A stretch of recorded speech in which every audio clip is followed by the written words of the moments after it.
broadcast of India Upfront. He is a hate preacher who's running away from the law. His passport has been revoked after he failed to show up in front of the investigating agencies of India. His NGO, Islamic Research Foundation, is on the banned entities list by the government. This is to ensure that he cannot poison any more young minds. But Times Now has accessed top secret intelligence that suggests that Zakir Naik's conversion factories are still active. Let's begin with the first set of documents that show that hate preacher Zakir Naik's NGO is working overtime in Japan to radicalize the youth there now. He has moved on from the countries that have understood his reality, his truth. He is in search for newer places, Japan included. Now, Indian agency, the Research and Analysis Wing, or RAW as it's known as, has blown the lid off this. The agency is aware about a conversion center that Zakir Naik runs with the help of his Japanese associate. This is in the heart of Japan, very close to the capital, Tokyo. Nikunj Garg, our editor for internal security, is joining us. He's accessed these exclusive details. Nikunj, take us through what it is that RAW has really found out about this new center in a new country now. Well, yes, the Research and Analysis Wing has cautioned both the Indian government first and at the instance of the Indian government, the Japanese government, about a conversion center that Zakir Naik's NGO, which is banned in multiple foreign jurisdictions and now in India too, after the Bangladeshis raised a huge hue and cry after July 26, 2016 Dhaka cafe attack. This NGO, IRF, stands proscribed in many of the European Union jurisdictions and in Americas too. Now, in certain unsuspecting countries like Japan, they are still continuing. In fact, just days before July 2016 attacks brought him to international notoriety, Zakir Naik was in Tokyo himself converting Japanese citizens into Islam. And that conversion, which the National Investigative Agency has now proven beyond doubt, does not happen automatically or through the natural choice that people make, but it is induced sometimes in terms of money, sometimes in terms of indoctrination, sometimes in terms of other allurements that this organization offers. And look at the I would say the cleverness of the attitude of this organization. While in neighboring countries like Indonesia and Malaysia, this organization is very vocal because those are Islamic republics. In countries like Japan, they are very surreptitiously, clandestinely running this conversion factory, and which has now come to the notice of the National Investigative Agency also. Government has requested the National Investigative Agency to give them all the documents and all the evidences that they have gathered during the course of their year-long probe now against Zakir Naik, so that the Japanese government, with whom we have an extraordinary cooperation on the security front, and as you have noticed, their Prime Minister himself has made a statement in India's favor in the face-off with China. Yes. So we wish to sensitize them with the findings that the National Investigative Agency has done so far on this organization and this man, so that they are aware of the insidious nature of this organization's workings, and they are not caught by surprise like India was. Actually, we were not caught by surprise. Some of our dispensations prior to this dispensation was sleeping. There have been alarm bells going on since 2008, but it took Dhaka cafe attack in 2016 to actually act with real alacrity and alertness. So India does not want a friendly country again to become the victim of the machinations of Zakir Naik and his NGOs, and therefore we want to alert the Japanese with the full force of the evidence that we have gathered, and this is what we are in the process of doing. All right. And shortly enough, a special team from the National Investigative Agency may also land in Japan to sensitize the Japanese authorities as well as to gather additional proof on this NGO's activities in Japan to bolster its case for seeking a red corner notice against this fraudulent Dr. Zakir Naik, which he is contesting with the Interpol, claiming that he is being persecuted because of his religion. All right. So that's the first part that we bring for our viewers here. The fact that he is surreptitiously running a conversion factory now in Japan. We're calling it Zakir Naik's Japanese Jal, and it is the RAW, the Indian agency, that has found out about it, has informed the NIA. The government is now going to take it up with the Japanese government. Remember, this is coming just days ahead of the Japanese Prime Minister's visit to India, so you can expect this to be part of the conversation where India warns Japan about this man called Zakir Naik. He's under investigation in India. He's under investigation in Bangladesh. He seems to be hiding in Malaysia, but there is investigation and a case going on there as well against him. He's banned in several other countries, including the United Kingdom and Canada. That's not all, viewers. Times Now has also accessed details of where is it that this conversion center is really based out of. How does it function there? Who is this person who is helping Zakir Naik? Who is this conversion conduit in Japan? He runs this center called Islamic Research Foundation International. In Japan, his conversion center was established on March 4th, 2016. So this has gone on for just about a year and few more months. This conversion center is located in Ichikawa. That is about, Nikunj, about 30 kilometers from Tokyo. So not very far away from the capital of Japan, isn't it? Absolutely, absolutely. And as I was mentioning in my previous conversation with you, that just days before he attained international notoriety once again, after Bangladeshi government cautioned the entire global community that this man is actually behind indoctrination of many of the Dhaka cafe attackers.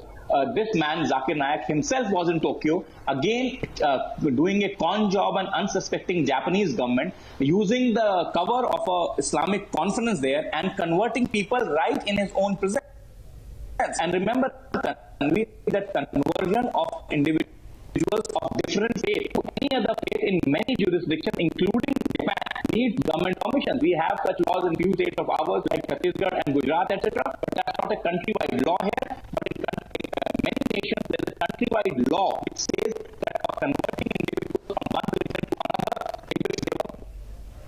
Yeah, absolutely, Nikunj. We're going to try and fix that audio line with you as well, as I, again, later in the show, bring you onto the show for more insights.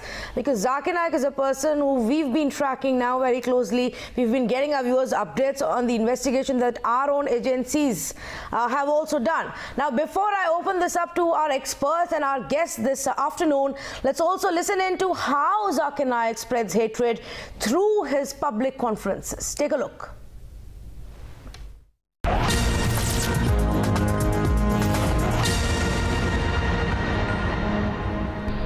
If he's on the truth, if he's fighting the enemies of Islam, I'm for him. I don't know what he's doing. I'm not in touch with him. I don't know him personally. I read newspapers.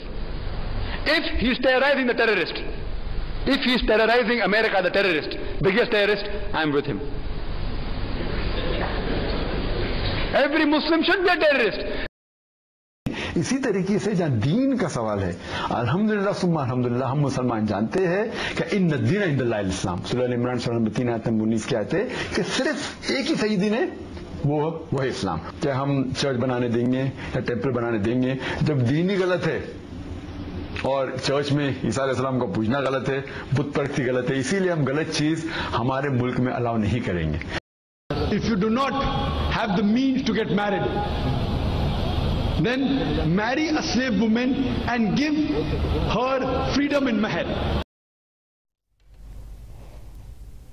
There's just short excerpts of some of these speeches that Zakir Naik has made. His supporters say he does not advocate terrorism. In fact, that's what he's telling the Interpol as well, Nikunj. In his response to the Interpol, his justification, he says he's being targeted. He's been targeted by the Indian authorities because there is a purported effort to target minorities in this country. That is his justification, the minority card. What about the things he's been saying? That is what we must highlight. Absolutely. And how shameless. He has built his multi-billion rupee empire in this country itself. That money has been invested hundreds of crores of rupees in various properties in Mumbai he has bought. If there was minority prosecution or persecution going on in this country, how did he acquire all those properties? A property in this country has to be registered with the registrar's office. Do they not know the names and the antecedents of the individual or his religion or caste? If that was the case, which is now the card of minority persecution that he's shamelessly playing at an international forum, besmirching the reputation of his country of birth and a country where he's acquired all the wealth and also parked all the wealth which he has ill-gotten from various foreign jurisdictions, then where was this minority persecution till the time this country started to prosecute him? And remember, even after this new dispensation came, Mr. Modi's government, for 2.5 years in power, they did nothing about it. But it's high time when a neighboring country, a small neighbor of yours, which looks up to you for safety and security, starts to shout from rooftop and sensitizing the International Committee of Nations that here is a man, here is an Indian preacher who is indoctrinating minds, young, impressionable young men who are carrying out terror activities and killing in dozens in the heart of our national capital, that is Dhaka. So then obviously it is the bounden duty of a sovereign nation to act against such individuals. And then when they act, here comes Mr. Zakir Naik's latest card saying, I am being persecuted because I am a minority community member. I mean, how shameless, how cheap and how thankless can one be to the motherland? It's a fit case of that. Absolutely. And he forgets, even though he mentions this in his own note to the Interpol, that for 25 to 30 years he's made these speeches, he's preached across the country. He forgets that he was allowed to do that. That is the freedom that he was given. And of course, he had blessings of certain people in perhaps a previous dispensation, which is why all his wrongdoings went unnoticed or were allowed to continue for so long. Up till now. Nikunj, thanks so much for joining us and getting us this exclusive story that we've put out for our viewers here. Let's also go across to our guest, Dr. Shamit Patra, national spokesperson for the BJP. Also joining us this afternoon, RSN Singh, author and defense analyst, Alimuddin Khan, a political analyst, Babar Qadri, president for the Lawyers Club in Kashmir, and Majid Haidari, also a political analyst. Let me come to you, Dr. Patra, first, because this is also surprising in many ways that as he runs away from law and multiple governments, including Bangladesh and India, Zakir Naik is still finding other ways to flourish and spread his hate. No, exactly, Tanvi. So let me take this opportunity of not only congratulating Times Now for this expose, but also the investigative and the intelligence agencies of our country, India, because of the kind of investigation that the RAW, as you are projecting through this news bulletin of yours, the RAW has done. So naturally, both of you deserve due kudos and congratulations. And what really matters over here is, as was rightly pointed out by Nikunj, Zakir Naik, now castigated across the world today, is searching for greener pastures. And look, he has gone to one of the most unsuspecting land, that is Japan, because the talk around the globe was the radicalization and Japan generally do not go together, because Japan has a very strict eye on all those elements which want to radicalize on its land. But today, this news that since a year, approximately since, if I am right, March 4th, 2016, when the first institution, radical institution of Zakir Naik, the IRF International, started quite close to Tokyo. Astonishing part, I mean, it's quite close to Tokyo, almost heart of Japan. Yes. It seems as if he is trying to spread his tentacles, deadly tentacles, across the globe. And as rightly pointed out, while he was extremely vocal in Malaysia, remember we had a debate on the Times Now channel itself as to how there was a seminar which was to be conducted in Malaysia recently, in which Zakir Naik was to be one of the guests to preach his hate preachers. And he's extremely vocal in Malaysia and Indonesia, but over here it is quite surreptitious, it is quite clandestinely that Zakir Naik is moving. And what really surprises me is the audacity of Zakir Naik in defaming his own motherland. I mean, India has approached the Interpol this May to issue a red corner notice to Zakir Naik, and Zakir Naik has the same kind revengeful attitude, saying that, well, this is nothing but attack against the Muslims, the same narrative that many pseudo-seculars in this country are holding to. Absolutely. So let me take it across to our other guests. And as I do that, I just want to highlight what is it that, what kind of investigation and the charges is it that Zakir Naik faces just in India right now. including some FCRA violations. Charge number 1, of course, is the fact that Naik was inciting impressionable minds to join terror-related activities. Now, we already know the links have already been drawn with the attackers of the Dhaka blast. That is where the investigation actually began. After that link came up, there are specific cases of Zakir Naik promoting terror-related activities that have been cited. Let's go on to the number 2 part. Charge number 2, which are the FCRA violations. Zakir's companies were receiving huge foreign funding that clearly seemed to be in violation of the FCRA guidelines. Report wanted MHA to examine cases and demanded action on it. We've repeatedly highlighted this report that was submitted to the MHA, based on which action now has been taken. Charge number 3, of course, has been about internal security, issues of disturbing peace by promoting hatred between communities.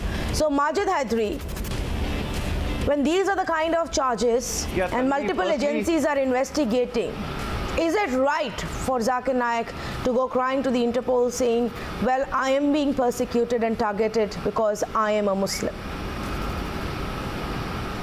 See, Tanvi, firstly, the irony is when Dr. Patra should have felt ashamed of the massacre in Gorakhpur and he should have been concerned about Gorakhpur, he is talking about Japan. Oh my God. I mean, it's like looking Tokyo and talking London. Zakir is still alive is the hashtag, the story that we are putting out today. I don't know if you about Japan. What am I supposed to do? Said, Majid, for the last 18 minutes, the story that we they have called me to debate on Zakir Naik. Why should I not be talking about Zakir Naik? When we discuss Gorakhpur, when we debate Gorakhpur and question the Yogi government and the center, you can come in then. Do you have anything to say about Zakir Naik, or are you still going to indirectly support? It's about every Muslim who excels in India. You want to get him framed. How do you forget Maqbool Fida Hussain, who was pushed to self-exile by these same separate forces like Dr. Patra?